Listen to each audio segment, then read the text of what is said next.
عرض کیا ہے کہ اگر عاصم بن برقیہ بنی اسرائیل کی قوم کا ولی ہے، نبی نہیں ہے. ٹھیک ہے. سرکار تخت او لے تے مصیبت اج تک اسی کٹ رہے ہیں. اور 40 گز اونچا ایک تخت بلقیس کا، وہ لیکن وہ بنی اسرائیل کی قوم کا ولی ہے. وہ بھی نبی تھے، بڑے اعلیٰ تھے، لیکن سب نبیوں سے اعلیٰ و بالا ہمارے مصطفیٰ ہیں. لہذا حضور غوث پاک کی کرامات عاصم بن برقیہ سے زیادہ ہوگی.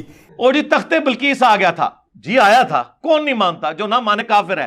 لے آؤ وائٹ ہاؤس، اسلام آباد میں مارگلا کے اوپر وائٹ ہاؤس سجاؤ، پوری دنیا میں بریلوی کر لو، کرو نا، کچھ کر کے بھی دکھاؤ نا. اس نسبت کے اعتبار سے اگر میں یہ کہہ دوں کہ آپ 12 سال کے بعد وہ بیڑا بھی نکال سکتے ہیں تو اس میں کوئی تعجب کی بات نہیں. اب اس واقعے کا ان کے بزرگوں کے ساتھ کیا کہتے ہیں؟ نہیں جی وہ اگلے انبیاء کے امتی اگر کر سکتے ہیں تو اس زمانے کے کیوں نہیں کر سکتے؟ سرکار کرو نا، کر سکتے نہیں، کرو. بات تو صحیح ہے. میں گیا وہاں گھر میں تو ایک شخص نے مجھ پہ اعتراض کیا. کیا؟ وہ کہنے لگا کہ آپ کہہ رہے تھے کہ حضرت روٹی نکال کر کے دے دیتے تھے قطب الدین بختیار کاکی. میں نے کہا حضرت عزیر علیہ السلام پورا 100 سال تک ان کا کھانا پڑا رہا. جب 100 سال کے بعد اس کھانے میں وہ اسی طرح گرم تھا، اس میں کوئی بارش نہیں ہوئی تھی، کوئی موسم تبدیل نہیں ہوا تھا. اگر عزیر علیہ السلام کا کھانا گرم رہ سکتا ہے تو آپ حضرت قطب الدین بختیار کاکی اگر ٹھنڈے تالاب سے گرم روٹی کو نکال دیں تو رکو ذرا، صبر کرو. اچھا بتاتے ہیں. کرامت کو ہم مانتے ہیں، کر کے کوئی کچھ نہیں دکھا سکتا، یہ ذہن میں رکھیے گا. کر کے کچھ نہیں کوئی دکھا سکتا. ایک ان کے پاس تخت بلقیس والا واقعہ ہے جس کو انہوں نے مس یوز کیا، اس کو تو میں بعد میں ڈسکس کروں گا، پہلے بھی کافی دفعہ کر چکا ہوں. کر کے کوئی نہیں کچھ دکھا سکتا. ہاں دعا کریں، ہم تو مانتے ہیں کہ اللہ کے نیک بندوں کی دعائیں قبول ہوتی ہیں، اس میں تو کوئی دوسری رائے نہیں ہے. اس کے لیے نبی ہونا بھی شرط نہیں، کہہ رہے نبی کی بھی دعا قبول ہو جاتی ہے. بخاری مسلم دونوں کے اندر آیا سعید ابن زید کے اوپر ایک عورت نے جھوٹا الزام لگا دیا تھا کہ اس نے زمین دبا لی ہے. مروان بن حکم اس وقت گورنر تھا مدینے کا، اس نے سعید ابن زید کو بلوایا کہ حضرت آپ کے خلاف یہ مقدمہ ہے. تو ان کے جملے سننے والے ہیں. انہوں نے کہا کہ میں نے خود اپنے کانوں سے رسول اللہ سے یہ بات سنی تھی صلی اللہ علیہ وآلہ وسلم کہ جس نے ایک بالشت زمین بھی کسی کی دبا لی، 7 زمینوں کا توق اس کے گلے میں قیامت والے دن ڈالا جائے گا. تو کیا میں رسول اللہ سے یہ بات سن کر بھی کر سکتا ہوں ایسا کام کہ میں کسی کی زمین دبا لوں؟ وہ انہوں نے کہا کہ یہ جو معجزات اور کرامات ہے نا، اس میں انجینئر صاحب کو سمجھ نہیں آئی ہے.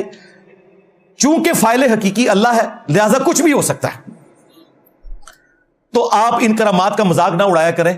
اور وہ بار بار ایک ہی مثال، سیدہ مریم کو صرف پھل نہیں ملے تھے اللہ کی طرف سے، وہ ایک پیغمبر کی والدہ تھی، اس کی وجہ سے ان کے پاس فرشتہ آیا. اور جو اگلی بات ہے کہ بغیر خاوند کے ان کو اولاد ہوئی. تو پھر پورے طریقے سے کرامت ثابت کرو. مجھے ان بزرگوں کی لسٹ چاہیے جن کے باپ نہیں ہے. ہائے ہائے ہائے، ٹائم کیا مت ہے کہ مفتی صاحب لسٹ دو کدا پیو نہیں پلبدا. اگر تم نے عیسیٰ ابن مریم اور سیدہ مریم علیہ السلام کی مثالیں دینی ہیں تو مجھے ان بابوں کی لسٹ بھی چاہیے جن کے باپ کوئی نہیں ہے. تو آپ سمجھ رہے ہیں نا اس کا مطلب کیا ہوگا؟ ہاں کرامت نہیں رہے گی، کچھ اور ہی بن جائے گا. انج نہیں کرامتاں بن دیاں. معجزات اس لیے ہوتے ہیں کہ نبیوں کو اللہ نے منوانا ہوتا ہے، بابوں کو اللہ نے منوانا نہیں ہوتا. کرامت کا مطلب ہے کہ اللہ کا کرم ہو جائے. اور خود مفتی صاحب بھی مانے کسی کے اختیار میں نہیں ہوتا. جب اختیار میں نہیں ہوتا تو پھر آپ کیوں اس طرح کے کلیم کرتے ہیں؟ اچھا پھر انہوں نے مثال دی جی وہ تخت بلقیس والا واقعہ. تخت بلقیس والا واقعہ ہم بھی عام حالت میں سمجھانے کے لیے اسے کرامت کہتے ہیں، لیکن اگر آپ اسے دقت نظر سے دیکھیں تو وہ کرامت ہے ہی نہیں ہے. کیونکہ قرآن میں الفاظ ہیں کہ ایک شخص جس کے پاس کتاب کا علم تھا، اس نے تو دعویٰ کیا. کرامت تو کبھی دعویٰ کر کے ہوتی ہی نہیں ہے. اگر یہ کرامت ہے تو اس سے پہلے جو جن کھڑا ہوا تھا وہ بھی صاحب کرامت ہے، کیونکہ اس نے کہا تھا میں آپ کی محفل برخاست ہونے سے پہلے اس تخت کو لے آؤں گا. اس تخت کو تو کوئی ہلا بھی نہیں سکتا، تو وہ بھی کرامت تھی. اس کو جن بیچارے کو پوچھتے ہی نہیں. یہ بھی کرامت کوئی نہیں ہے. اس کے پاس کتاب کا علم تھا. اور مفتی صاحب سے اسی پوڈ کاسٹ میں غلطی ہوئی، کہتے ہیں انجیل کا علم تھا. انجیل تو کئی سو سال بعد نازل ہوئی ہے مفتی صاحب. انجیل کا علم نہیں تھا، کتاب کا علم ہے. اور اس طرح کا علم آج بھی اگر کسی کے پاس ہے تو کر کے دکھاؤ. انجینئر صاحب نے پڑھے ہے. وائٹ ہاؤس غائب کرو، مارگلا عزت رکھو. پورے پاکستان نو بریلوی دیوبندی کر لو. ہاں اصحاب الکہف کا 300 سال تک سوئے رہنا یہ کرامت ہے, لیکن اس کرامت کا بھی اینڈ یہ ہے کہ اصحاب الکہف کو خود بھی پتہ نہیں چلا وہ کتنا عرصہ سوئے رہے ہیں. جب وہ اٹھے ہیں تو کہ کہہ رہے ہیں کہ ہم دن یا دن کا کچھ حصہ سوئے ہیں, ان کو پتہ ہی نہیں تھا 300 سال. یہ کرامت کا اینڈ یہ ہوتا ہے, اور یہ کرامت کے ذریعے کہتے ہیں بس کرامت ہو تو فائل حقیقی اللہ ہے, جو مرضی منوا لیں, اس کا کوئی اینڈ نہیں ہوگا بھائی. آج کی ڈیٹ میں کرامت نام کی کوئی چیز نہیں ہے, یہ کیٹاگوریکلی مجھ سے سن لیں آپ. کرامت زیادہ سے زیادہ یہ ہے کہ آپ کوئی دعا کریں, اللہ تعالیٰ آپ کی دعا سن لے. کر کے کچھ نہیں دکھا سکتا, کر کے اگر کوئی دکھا سکتا ہے تو صرف پیغمبر دکھا سکتا ہے, یہ ذہن میں رکھیے گا, کیونکہ اس کو اللہ تعالیٰ نے منوانا ہوتا ہے.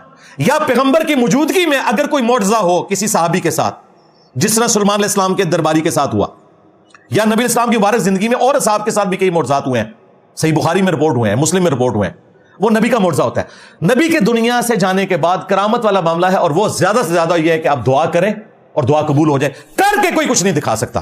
ورنہ مجھے بتائیں, جو میں نے بابوں کی بٹی پلید کر دی ہے, اور یہ بابے واقعتاً ان کے نزدیک اولیاء اللہ ہیں, کسی ایک کو تو غصہ کھا کے قبر سے نکلنا چاہیے تھا, جیلم اکیڈمی کا چکر لگانا چاہیے تھا. ہمارے وہ خادم رضوی صاحب کہتے تھے جی امت مر جائے, امام مالک فرماندے نے کہ نبی دیاں گستاخیاں ہو رہی ہیں, امت کچھ نہیں کر رہی. مالک فرماتے ہیں پھر امت زندہ کیوں ہے, پھر مر جائے ساری, پھر مر جائے ساری. پوری عالم اسلام اس وقت یا تو مر جائے, یا تو مر جائے سارا عالم اسلام, یا پھر حضور کی عزت پر پہرا دے. بس دو باتوں میں سے ایک بات ہے, بس یا سارا اکٹھا ہو کے مر جائے تو یا پھر فرانس کو جواب دے. میں کہا بابا جی چھاڑ دو, امت کیوں مرے, بابے مر جان جڑے نگاہ مارتے سن. امت کے پاس تو اختیار ہی کوئی نہیں, بابے کدھر مر گئے, انہوں نے اپنے نبی کا کلمہ نہیں پڑھا ہوا, نبی کی محبت ان کے ایمان کا حصہ نہیں ہے. ان بابوں کو پوچھے ہی تم لوگوں نے اس لیے تھا کہ یہ نبی کے وفادار ہیں. آج کی طرح نگاہیں مار کے یوٹیوب سے ویڈیوز کیوں نہیں ڈیلیٹ کرواتے, ریٹائرمنٹ لے لینے.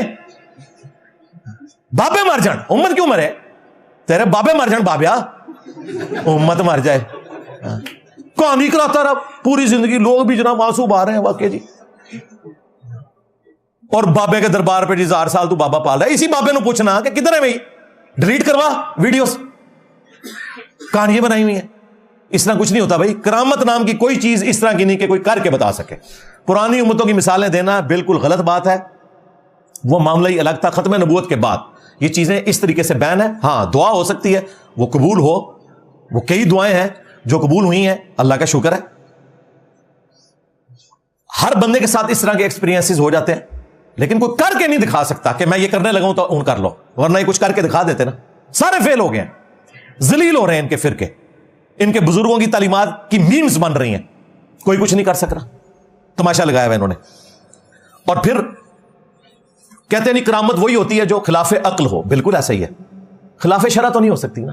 جی خالد ابن ولید نے بسم اللہ پڑھ کے زہر پی لیا, توبہ توبہ, زہر پینا ہی حرام ہے, یہ کوئی کرامت نہیں ہے, یہ جعلی واقعہ ہے, یہ روایتی درست نہیں ہے. میں نے کئی دفعہ ویڈیوز میں ڈسکس کیا. اس کے الٹ حدیث ہے, بلکہ یہ الٹ ہے.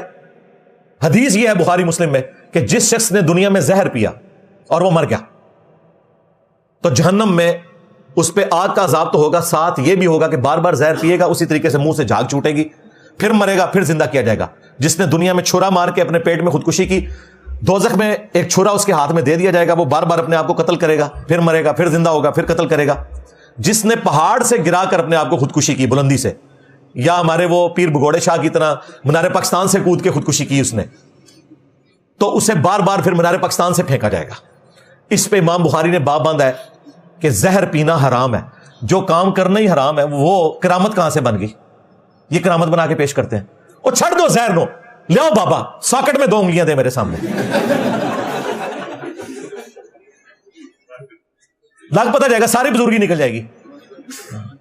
جی بزرگ جی ہر چیز دا علم ہے, بزرگ چھڑ دو, سارے بزرگوں نے اسی بٹھانے ایئر بس 380 اور پائلٹ کو نکال لیتے ہیں, جہاز لینڈ کروا کے بتائے کوئی بزرگ, آخرت میں جا کے لینڈ کرے گا, دنیا میں نہیں لینڈ کر سکتا. سب کہانیاں بنی ہیں, جھوٹ ہے.